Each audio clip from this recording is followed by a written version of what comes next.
Ladies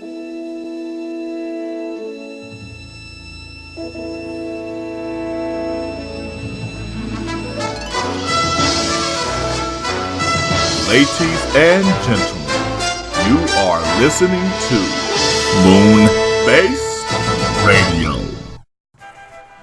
Greetings, ladies and gentlemen, women and gentle germs. This is the one and only Griffith G. Child, and I am back with the brand new and exciting Moonkast. That's right, you are listening to the Moonkast. Moonkast has been brought to you today by Moonbase Chronicles, the double LP from yours truly, Griffith G. Child. Release date, we're going to go with July 17th. We're still sticking to that release date. I'm going to do an online release of this project, so just stay tuned. July 7th release date, Moonbase Chronicles. This is probably the most exciting Mooncast that I will be doing, for the simple fact that Ohio is the basketball capital of the world. That's right. In case you were living under a rock, the Cleveland Cavaliers won the World Championship. They won the NBA Finals. Even I myself doubted them, just for the simple fact that the Golden State Warriors is a great team. They're a fascinating team. I was very excited to see that LeBron got his third championship ring, and I was very excited to see him bring the title back to Ohio. There's been a drought for 52 years for professional sports in Ohio. The Ohio State Buckeyes, they've always been very competitive. They have won a couple of national championships. They actually won the first national championship with the new playoff system. So the Buckeyes have always been competitive. They've always won, but we haven't won on the professional sports level. And I'm extremely thankful that LeBron James was able to bring it home. It was a nail-biter of a game, but a phenomenal Game 7. Of course, I would probably say that it's a phenomenal Game 7 due to the fact that my team won, the team I wanted to win. This was a very fascinating season. It was a great season. Kobe Bryant's last year, the historical Golden State Warriors winning 73 wins. The historical comeback from LeBron James being down 3-1, winning a Game 7 on the road with a fantastic block over Andre Iguodala, Kyrie Irving with the phenomenal three-pointer over Steph Curry, and LeBron making one of the free throws that kind of put the extra icing on the championship. And then we're also, going into the draft and the free agency coming up. But very, very phenomenal performance by LeBron. And this was a very good season. It's a great season. I'm a diehard basketball fan. I love the game. So this was a great season. So let's go ahead and go over what we're going to talk about on today's show. We're going to talk about the NBA Finals, of course. And we're going to talk about the fantastic Game 7. And we're also going to talk about LeBron James' legacy.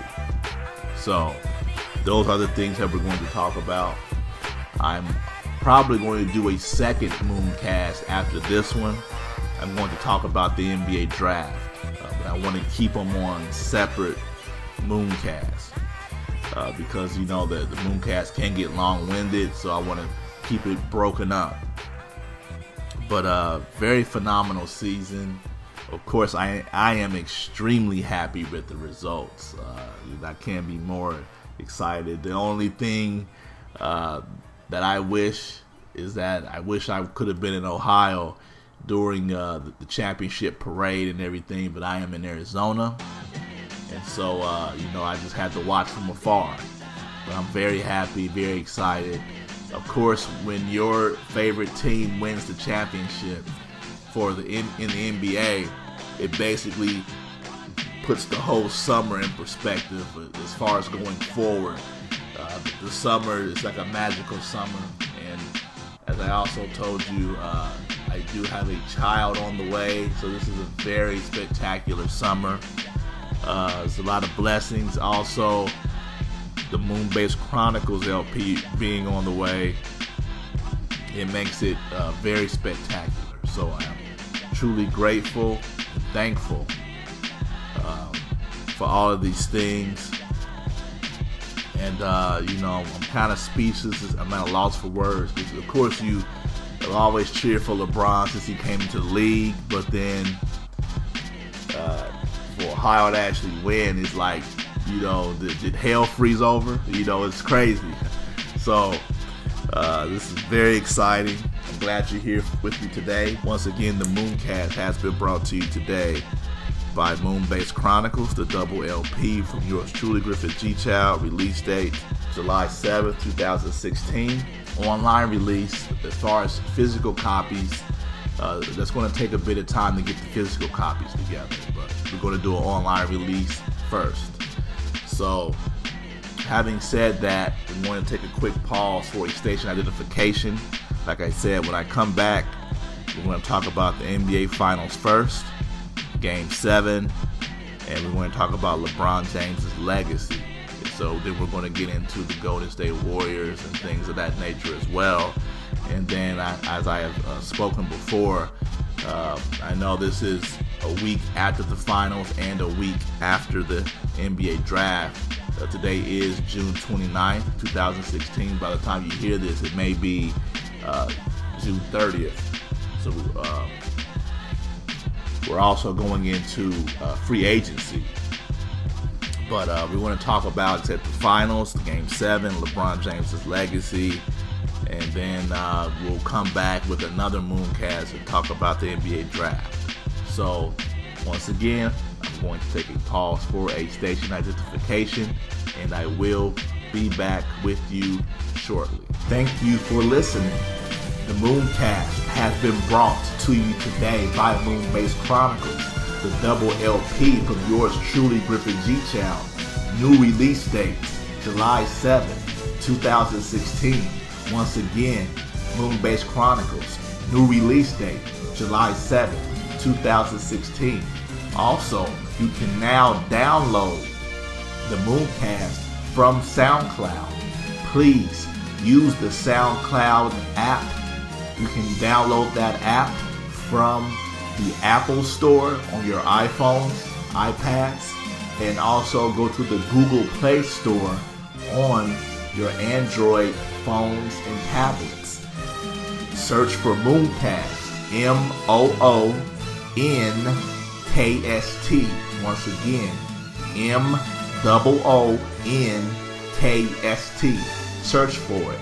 The Moonkast, now available on SoundCloud. And now, back to the show. Once again, I am back. The Moonkast has been brought to you today by Moonkast Chronicles, the double LP from yours truly, Griffith G. Child. Release date July 7th, 2016. Now, let's talk about the NBA Finals. I believe it was a great finals. Went 7 games. That's all you can ask for. The first 2 games were blowouts by Golden State. The first game, the score being 104-89. The second game being 110-77. Golden State took care of business. Game 3, Cleveland comes out with a blowout, 120-90. Game 4, the Golden State Warriors came back. It looks like Cleveland couldn't make a shot in that game. They came back in that game. I believe the score, I want to say it was 107-96. Golden State took care of business in that game. Game 5, Cleveland came roaring back. 41-point performances from Kyrie Irving and LeBron James. Draymond Green got suspended. The the suspension is a huge controversy. A lot of people felt like the series would have been over in 5 games if there wouldn't have been a suspension on Draymond Green. Very questionable call. Draymond Green, he was on edge as far as how many flagrant fouls and technicals he had. So some people want to say the NBA is rigged. It was a setup. It's kind of hard to rig a guy making shots and missing shots. That I just can't buy into that, to it being 100% totally rigged like that. But that was a pivotal game for Cleveland to win. They go on and win that game. Game 6, LeBron has another 41-point game. A phenomenal performance in that game. They go on and win that game. I want to say it was 114 to 101. And then we have the epic Game 7, where the pressure and the tension tightened up, with Cleveland winning that game 93 to 89. LeBron 27, 11, and 11. Draymond actually outplayed him in that game I think he had 32 points and 15 rebounds. But a lot of his points came off of threes. He got hot from downtown. And but Stephen Curry, Klay Thompson didn't play well. But I'm going to talk about why they didn't play well. It's the old expression. You've heard Charles Barkley mention a lot of times, where you live by the 3, you die by the 3. They've been living by it all this time. But there comes a time when sometimes the shots don't fall, and you have to have other things in your game that you can go to. And so Stephen Curry, being a smaller player, he's actually about my height, but he's 6'3", but in the real world that's tall. In the NBA standards, that's small. When the 3-pointer's not falling, it's all about how can you affect the game in other ways to get your team going. And he doesn't have the intangibles, but it's not a knock on him. There's few players that can do the intangible things. That goes back to the Scottie Pippen effect. When I spoke about that on that Moonkast a few months ago. If you never heard it, please go back and listen to it. Draymond Green handles all of the intangibles, which allows Stephen Curry to do his thing, which is be the greatest shooter in the world. When you get to a Game 7, Game 7s are about mental toughness and will.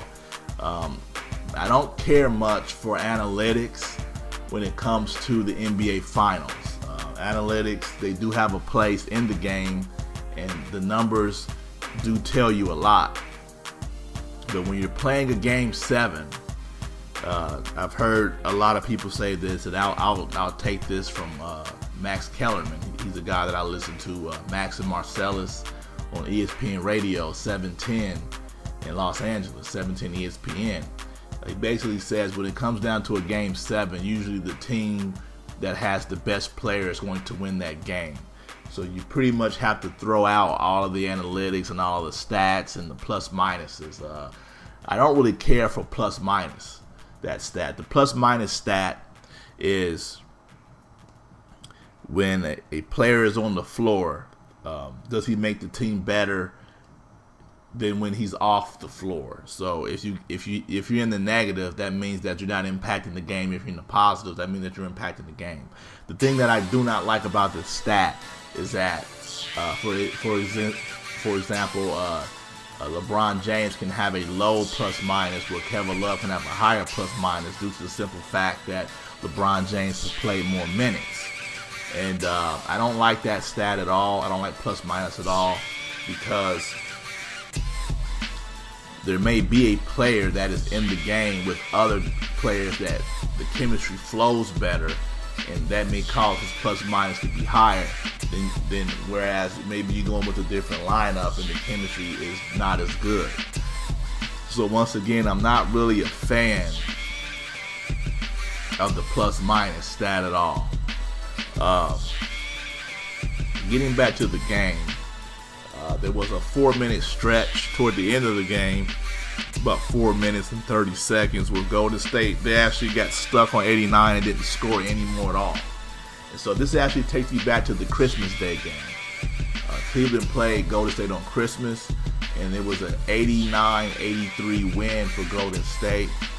And if you've heard me mention this before, the key to beating Golden State is to control the tempo. You have to have great point guard play. For the Cleveland Cavaliers, LeBron actually is the best point guard on the team. So for a lot of people, they would say Cleveland needs to get into their offense a little bit earlier, because I noticed they would kind of run the shot clock down to about 10 seconds, and sometimes they get a bad shot. But basically what LeBron is doing, he's trying to slow the game down and control the tempo, because you do not want to get into a run and gun game with Golden State. The best way to keep Golden State down is to make them play half court and control the tempo. And so you have to have a good point guard. And I feel like the reason why OKC did not make it to the finals is because Russell Westbrook did not control the tempo of the game. Russell Westbrook is attack.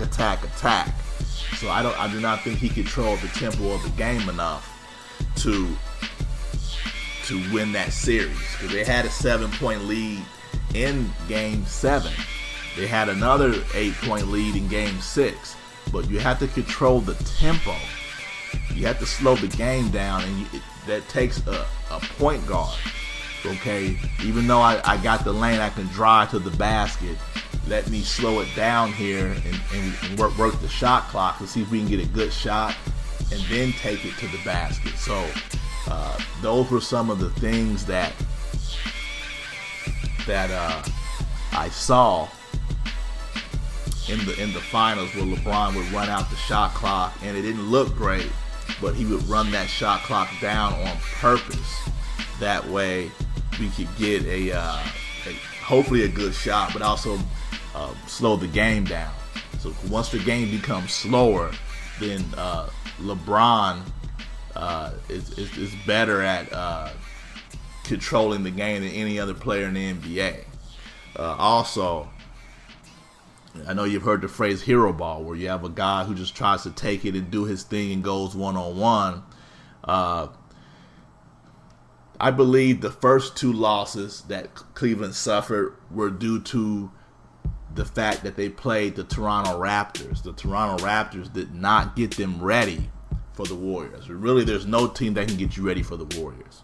So they moved the ball, they hit a bunch of threes, they did all that stuff in the Eastern Conference, but when they got to the finals, the three-pointers just weren't falling anymore. And so they had to pretty much come up with a new strategy. And so it's basically LeBron and Kyrie, and then hopefully J.R. Smith chips in, and very great performance by Tristan Thompson. So if you remember what I said earlier, you have to have an active big man that plays both sides of the ball. Tristan Thompson was able to close out on Curry on the pick and rolls, and he stepped out. Even though Curry might make some shots, you just want to make it more difficult for him. And on the flip side, he got a lot of rebounds, a lot of offensive rebounds, second chance points. Now when Andrew Bogut got hurt, that actually opened up the paint for LeBron, and then it also opened it up more for Tristan Thompson, because I was pretty much disappointed in Tristan Thompson during the first part of the finals. But he did redeem himself. He made key free throws, and I'm going to say this right now: Tristan Thompson, I believe he is going to be the best center or the best big man in the Eastern Conference going forward. I would like to see Cleveland get four All-Stars, if not 4-3, with LeBron, Kyrie, and Tristan. I'd like to see Kevin Love become an All-Star. But it looks like the game has kind of sped up and got away from him. Like, you know, he's an old school player. He does remind me of, I know people are going to say this is blasphemous, but he does remind me of Larry Bird. I always felt that he could be this generation's Larry Bird, but he does play slow. and just let the game just gotten away from him. I know just standing in the corner and waiting to shoot a three, that's not the best way to use him. So some of it is not really all his fault. So I can't just sit here and blame everything on him. Like I said, Tristan Thompson played phenomenal. I believe he's going to be the best center in the Eastern Conference if they want to play him at center. I'm not a big fan of Dwight Howard anymore. Joakim Noah is great, very smart, cerebral player. There's rumors right now that Joakim Noah is going to the New York Knicks. So that's going to help the Knicks a lot. It's going to really boost up the energy in the Garden. The fans will love Joakim Noah up there with Derrick Rose and Carmelo, with Kristaps Porzingis. So, but I don't see another center in the Eastern Conference that's going to be better than Tristan Thompson. I look for Tristan and Kyrie to take their games to the next level. I think Kyrie is going to be a monster in the Eastern Conference next year. I say look out, defenders. I think he's really going to dominate the game in the Eastern Conference going forward next year. Back to the finals. I felt like the pressure of the moment is what makes or breaks a player. And I don't care if a guy shot 10 for 40, just like Kobe Bryant shot 6 for 24 in the 2010 NBA Finals. Because the pressure of that moment is just so great. It's going to be hard to make shots sometimes. Shots are just not going to fall. And this is where I throw analytics out the window. I don't care about efficiency when it comes to a game 7. Whoever can get it done will get it done. Michael Jordan, he had some 9 for 22, 9 for 26 games when he played against the Seattle Supersonics in 1996. And so all the Jordan worshipers, they will not remember those performances. I mean, I'm a Jordan fan as well, but he did have some bad shooting nights, but he had the will to get to the finish line, and that's the key element, is do you have the will to get to the finish line? That's all that matters to me. So just getting back to the point, it was a great game. Like I said, analytics to me is for regular season crap. It's regular season. It's for general managers to get your rosters together, for coaches to get your rotations together. It's regular season. When it comes to the playoffs, analytics cannot measure courage, will, drive, or determination. There is not a numerical stat for that. A player could lose a loved one, could have a divorce, could have a breakup, could have turmoil off the court. The numbers cannot equate for those type of circumstances. So I like analytics regular season when you want to build your roster, when you want to build your rotations. But when it comes to playoffs, it's the eye test. Harrison Barnes did not play well. That's the eye test. You look into the guy's eyes. Does he have it, or does he not have it? Harrison Barnes unfortunately didn't have it. God bless him. He had a rough finals. Kevin Love had a rough finals, but Kevin Love stepped up when the team needed him, when he played the best defense probably of his whole career on Curry. Now, people are going to say that Curry was hurt, banged up shoulder, banged up knee. I don't care about any of that, because Kyrie Irving and Kevin Love didn't play last year. So, looking at the situation last year, I'm going to have to say Cleveland could have had 2 championships right now, because all LeBron needed was one more player. LeBron averaged 36 points a game in last year's finals, and he just needed one more player to step up. So Cleveland didn't have enough. They didn't have that extra player last year that stepped up. And J.R. Smith plays good sometimes, and then other times he doesn't. So with a healthy Kyrie Irving, we proved that we could beat this team. So Cleveland did prove that they could beat the Warriors in the finals with the healthy Kyrie Irving on their home floor. So there's no excuse. It's truly amazing to beat a 73-win team. But when you do get to the playoffs, it's 0-0. So the 73 wins does not matter.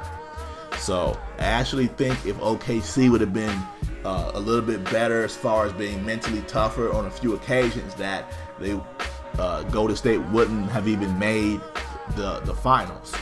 Now, you will hear people say, they shouldn't have went for 73. They were tired. They were burned out. It's a man's game. If you go for 73, I don't want to hear it. They went for it. You got to man up, pull your pants up, and you got to go for it. So they went for it. Game 7.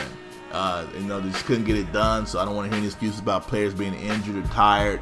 Kyrie Irving was hurt last year. So that was Cleveland's excuse. But at least Cleveland was able to back it up. It did not look well. I originally picked the Cavs in 6. Looking like Warriors in 5. But like I said, you have to play the games. The words of Herm Edwards. You play to win the game. Draymond Green missed game 5. It changed the whole complexity of the series. And here we are today. Ohio is capital of the basketball kingdom. So I'm very excited, very thankful for that. We're going to go ahead and take a pause real quick. This part you don't want to miss. I'm going to tell you why I was glad that Golden State did not win the NBA Finals, and it's not because I was cheering for the Cavaliers. So this is what you do want to hear. And after that topic, we're going to talk about LeBron James's legacy a little bit, and I'm going to tell you where he ranks in my Mount Rushmore. So we are going to take a pause for a station identification, and I will be back with you shortly. Thank you for listening. The Moonkast has been brought to you today by Moonbase Chronicles, the double LP from yours truly, Griffin G. Child. New release date, July 7th, 2016.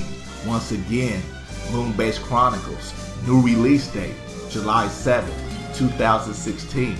Also, you can now download the Moonkast from SoundCloud. Please use the SoundCloud app. You can download that app from the Apple Store on your iPhones, iPads, and also go to the Google Play Store on your Android phones and tablets. Search for Moonkast, MOONKST. Once again, MOONKST. Search for it. The Moonkast, now available on SoundCloud. And now, back to the show. Once again, I am back. The Moonkast has been brought to you today by Moonbase Chronicles, the double LP online release, July 7th, 2016. All right. So this is the topic I wanted to speak to you guys about, and girls. Hopefully we have women listeners out there as well. The number one reason why I am ecstatic and excited that the Golden State Warriors did not win the title is because if you look at why the Golden State Warriors lost, it shows you that a true dominant big man is still prevalent in basketball. And I have been very disappointed in the big man coming into the NBA over the past 10 years. The big man do not have any moves. They don't have any skills. It's just dunk and rebound.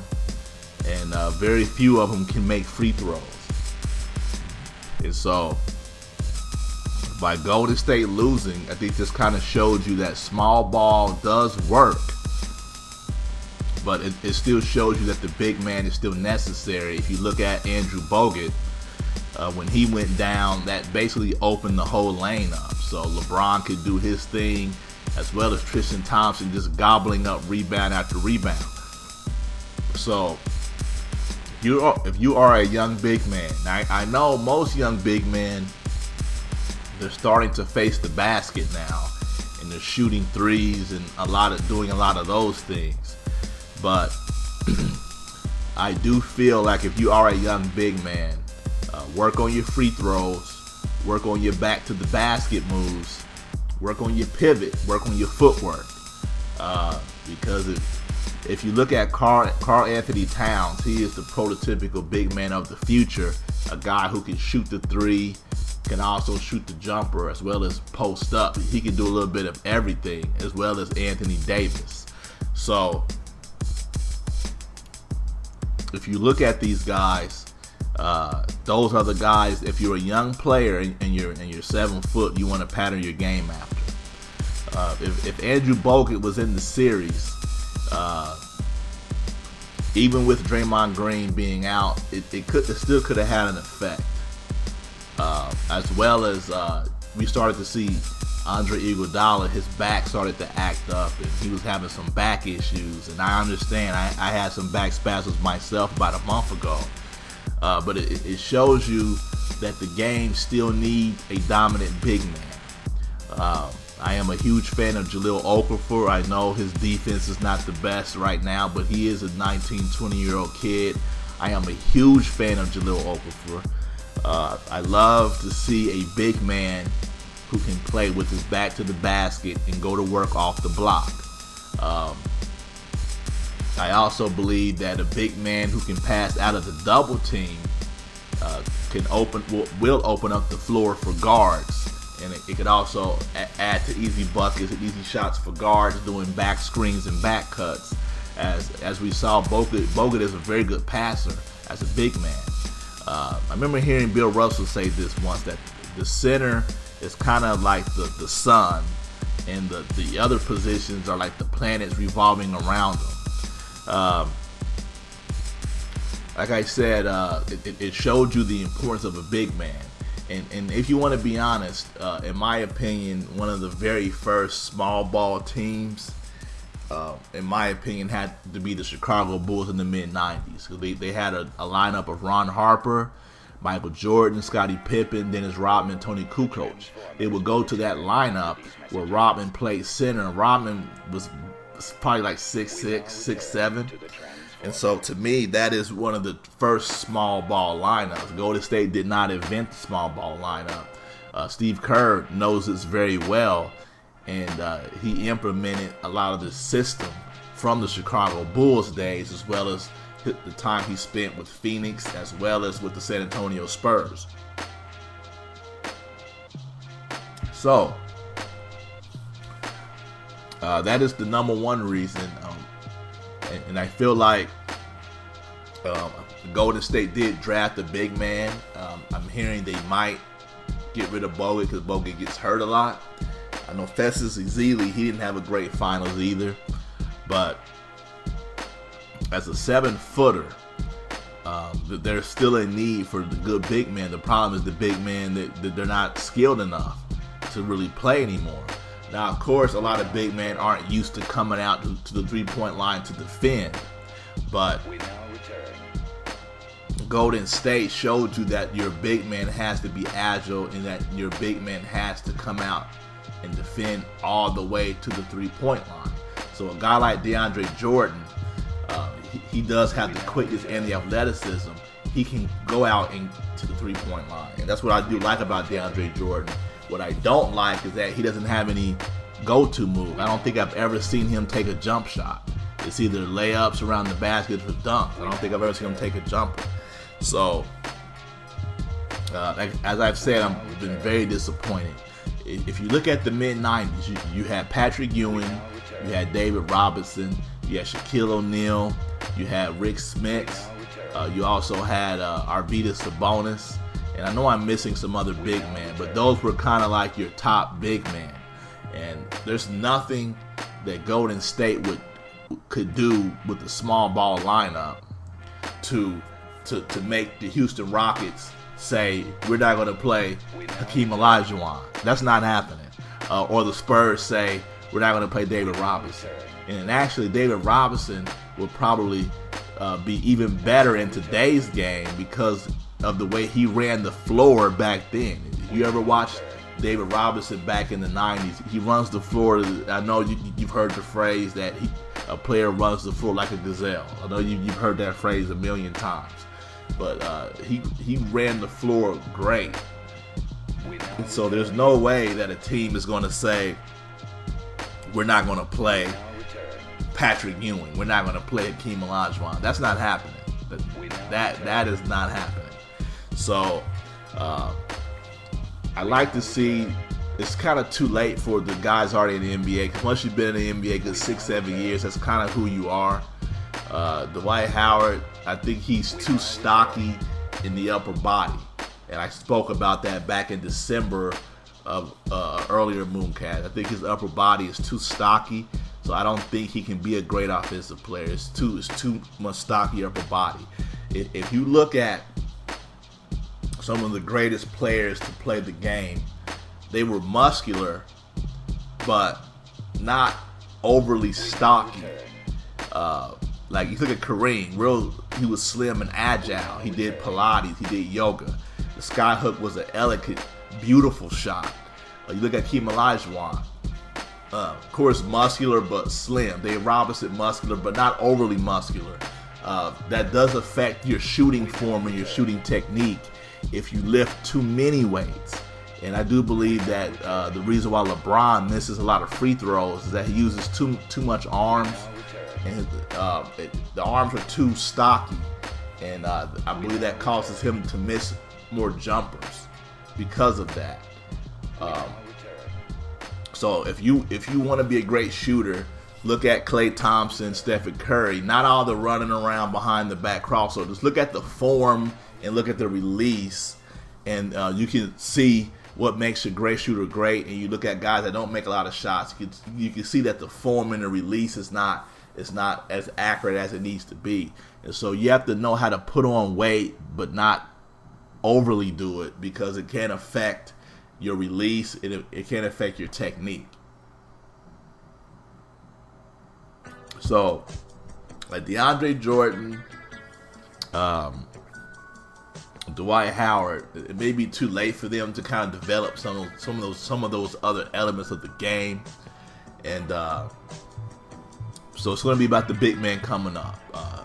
I'm really hoping that Okafor can make his imprint, because I don't like to see a big man that can't play in the fourth quarter because he can't make free throws. That I do not like.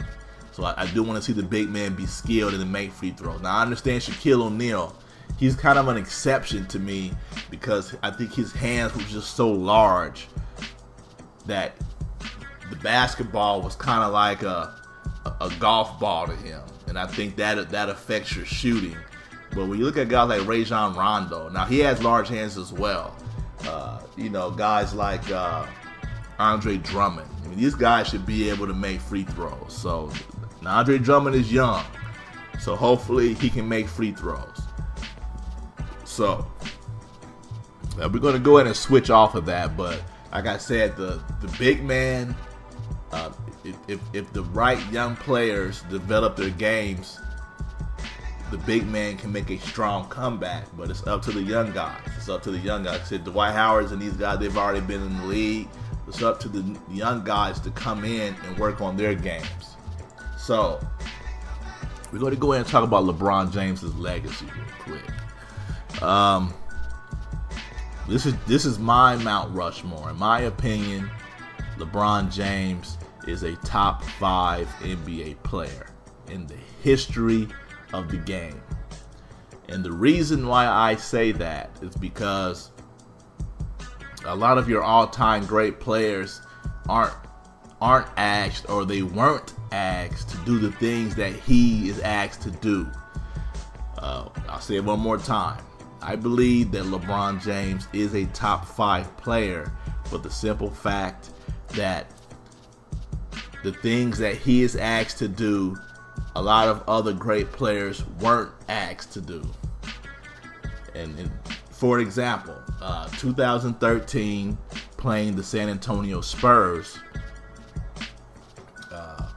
Michael Jordan, Larry Bird, Magic Johnson, they're not going to be asked to guard Tony Parker in the fourth quarter. But in the first quarter, I need you to guard Boris Diaw. I need you to help on Duncan. I need you to stick with Kawhi Leonard. Or I need you to guard Ginobili. LeBron, and as I spoke to you before about the Scottie Pippen effect, because my opinion is LeBron is a more advanced Scottie Pippen. He's not a Larry Bird. He's not a Jordan. He's not a Magic. He is a more advanced Scottie Pippen. He is asked to do a lot of things on defense and offense. And what happens is, I believe it causes him to overthink the game. I think he overthinks the game sometimes. And that allows him to not play as great in certain clutch moments of the game. Now, it's not an excuse, but I am saying that he is asked to do a lot on the court that a lot of your great players weren't asked to do. Scottie Pippen checked Magic Johnson in the 91 finals because he was bigger and stronger than Jordan. So that freed Jordan up to do what he does best, which is to kill you at will, scoring the ball. Now, of course, Jordan was a great defender, but Pippen would draw some of the other tougher assignments. So that way Jordan could conserve his energy in the triangle to score with the patented fadeaway jumper that he had. You look at Draymond Green in that Game 7. The first half, LeBron kind of played him loosely and played off of him because he was trying to help contain Curry and Klay Thompson.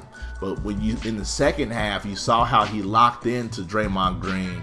And Draymond Green, he had a good second half, but the second half was not as great as the first half.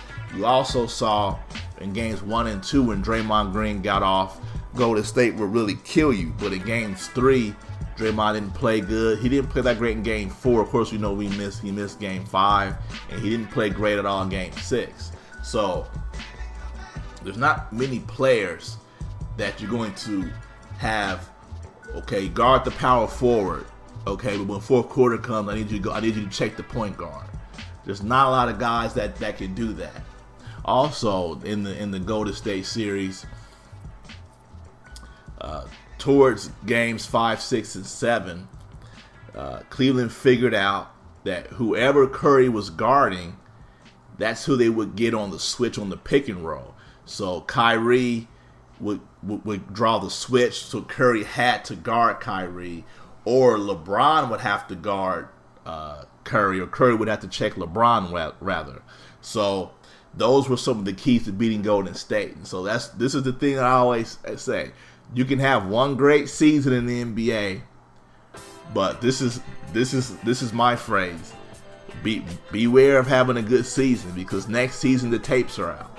There's always a scout. There's always somebody watching your game, and they're looking for things that they can do differently in order to defend you. So you always have to add new pieces to your game. So with Curry being a shooter, he runs across a lot of screens. He's not as big as Reggie Miller. So, and he also did not have the Davis boys, Antonio Davis, Dale Davis. If you go back and watch Indiana Pacers from the mid-90s, those Davis boys set the best screens you could ever set. Probably illegal, but Reggie Miller got freed up to shoot the three. We can't play that physical in today's game, but the way Curry plays without the ball is similar to Reggie Miller, but he's not as big as Reggie Miller. So he gets more banged up, he gets roughed up, and of course he feels like he shouldn't be getting punished that hard. But when you're a little guy, you got to take the beating. So by the time you get to a game 7, your shots are not falling because you're running through screens, you're getting beat, you're getting grabbed, you're getting pulled and getting tugged. And so Cleveland showed you the key to beating Golden State.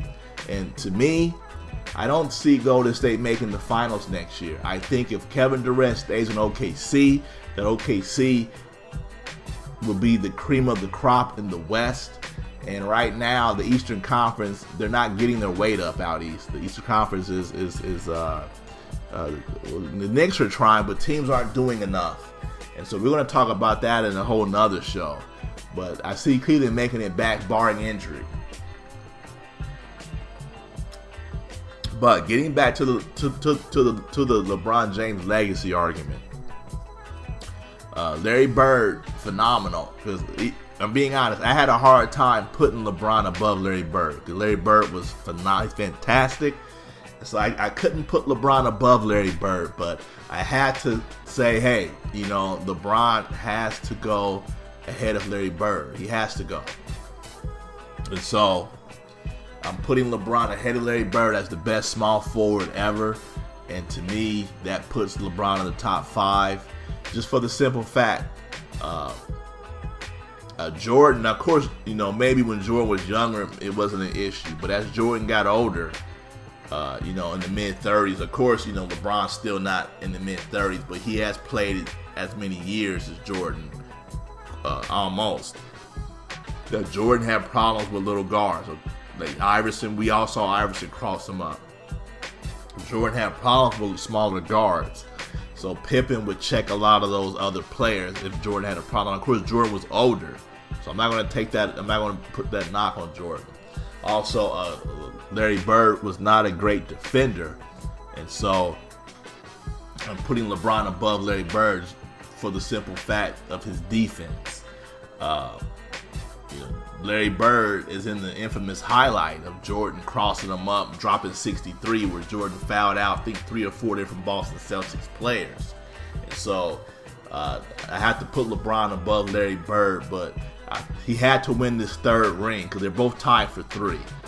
So my Mount Rushmore, I'm going with Michael Jordan, I'm going with Kareem, I'm going with Bill Russell, I'm going to go with Magic Johnson, and I'm going to go with LeBron James. So I'm going Magic Johnson, Kareem Abdul-Jabbar, Bill Russell, Michael Jordan, and I'm going to put LeBron in the 5th spot. So I know a lot of older fans of basketball is going to say this is blasphemous because the great Wilt Chamberlain is not in the top 5. Now, of course, I was way too young to watch Wilt Chamberlain play, but I've heard a lot of alarming stories about Wilt Chamberlain, and so even though he put up phenomenal numbers, I have to bump Wilt Chamberlain out of the top 5, so I have to put him at 6. We can go into the top 10 a whole nother day. I give you 10 guys. So, Wilt Chamberlain, I think the Willis Reed game. Willis Reed ran out of the tunnel. I want to say this was either the 71 or 73 finals when they played the New York Knicks. He was with the Lakers at the time. Willis Reed ran out of the tunnel. I believe he made either 1 shot or 2 shots, and Wilt he should have destroyed him. Something happened where he didn't go back at him. And so I know people want to criticize LeBron for the Dallas Mavericks finals, which I do as well. But he is redeeming himself from that. But of course, I will still hold that Dallas Mavericks finals against him. But I've heard a lot of performances with Wilt when the playoffs came that he didn't perform well in a lot of different cases. There was another case, I had to do more research on it, where Wilt did not want to go back into the game, and I believe the championship was on the line and ended up losing. So for him to have just two championships, he should have had more championships than that. So since LeBron has 3 right now, I have to bump Wilt out, even though Wilt has the most phenomenal, staggering numbers of any human being on the earth. So once again, Michael Jordan, Magic Johnson, Kareem Abdul-Jabbar, Bill Russell, LeBron James. Now I know the Kobe Bryant fans are going to attack me as well, but like I said, LeBron does more on the offensive and defensive end. Now, of course, Kobe Bryant is a way better shooter. He's a better fourth quarter shooter, better clutch shooter. But sometimes, like I said, to me, I'm looking at who is the better teammate as well. So, if I'm playing basketball, I want to play with the guy who knows that I'm not as good as him, but he'll still be willing to help me get a shot, than to play with the guy who knows he's better than me, but the guy that wants me to marvel at his greatness. So I'd rather be a part of a guy that wants to get me involved with his greatness than to be in awe of his greatness. So hopefully you catch that. Involve me in your greatness instead of me being in awe of your greatness. So that's the difference between LeBron, Magic, and Michael Jordan. The thing with Michael Jordan is that he was more automatic than Kobe, more clutch than even Kobe himself, where Jordan in the finals never even went to a Game 7. On the flip side of that, Jordan did lose a lot in the Eastern Conference Finals to the Detroit Pistons. Now, he didn't lose because he was timid, but he lost because he had to learn how to be a leader and a better teammate. Also, he needed Scottie Pippen to develop.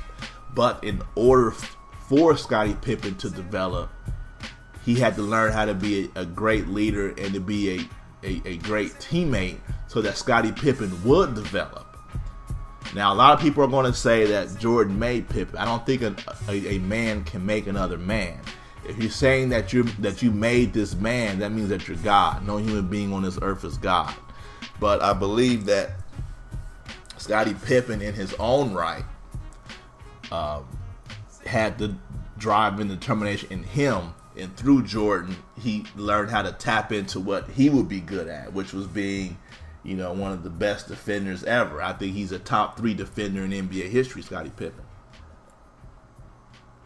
So, like I said, I got LeBron in the top 5. I don't know if he probably can't surpass Jordan because of the Dallas Mavericks series, and then he had the 2010 where he kind of gave up against Boston. Something happened there, so I can't put him above Jordan. But let's say this. Let's say LeBron reaches the age of 36, because right now he's 3-4. Let's say LeBron does win 3 to 4 more titles. Might have to put him up there. Now, of course, Jordan, like I said, he didn't whimper in the moment, but I think it'd make a harder argument. But in all honesty, if the game comes down to the last shot and I need a bucket, I actually would not pick Michael Jordan. I would pick Kareem Abdul-Jabbar. If I need a 2-point basket, I'm picking Kareem Abdul-Jabbar because the skyhook is the most unblockable shot in the history of basketball. So if I need just 2 points, I'm going to pick Kareem. So there you have it as well.